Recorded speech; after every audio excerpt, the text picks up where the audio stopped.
Hello guys, আসসালামু আলাইকুম। Welcome to my toto blog. আমি সৈয়দ আলী ধনিরহাট থেকে।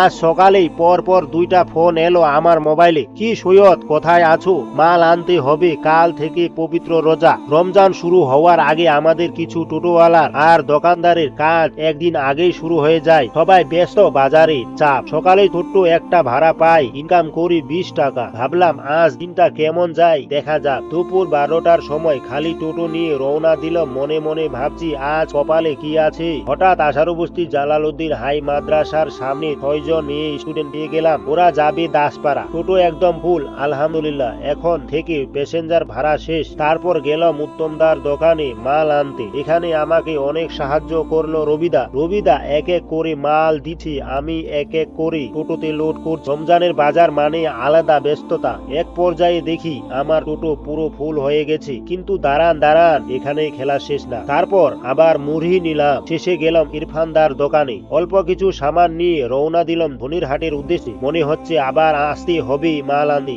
এই ছিল আমার মতো একজন সাধারণ টোটোওয়ালার রোজার আগের দিনের গল্প।